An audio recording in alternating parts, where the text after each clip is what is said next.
কালারের একটা ড্রেস দেখবে। এটা কালারটা হচ্ছে অ্যাপেল গ্রিনের মধ্যে, খুবই বিউটিফুল অ্যান্ড ফুল ড্রেসটা হচ্ছে খুব সুন্দর করে করা।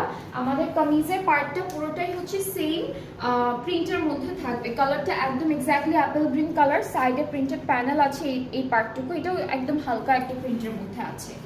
সো নেকে হলো আমরা এই সুন্দর প্যানেলটা বসাবো, এটা নেকে বসে যাচ্ছে। এরপর এটা হচ্ছে এটা দামানে বসবে। আর আমরা শিফন দুপাট্টা পাচ্ছি অ্যাপেল গ্রিন কালারের মধ্যে, দুইটা পাড়ে হচ্ছে শিফলিং ওয়ার্ক করা খুব সুন্দর করে। এই এটা হলো দুপাট্টা, মাঝখানটা পুরোটা এক কালারের থাকবে, দুইটা পাড়ে হচ্ছে ডিজাইনটা থাকবে। ট্রাউজারটা ক্যামব্রিক কটন। আর এইটার প্রাইসটাও সেম আপু, 5600 টাকা। এটার প্রাইসটা থাকছে 5600 টাকা only on discount. Alright, so এটা যার যার ভালো লাগছে inboxes with the name address phone number, তাহলে অর্ডারটা কনফার্ম হয়ে যাবে। প্রাইসটা হচ্ছে 5600 টাকা অনলি।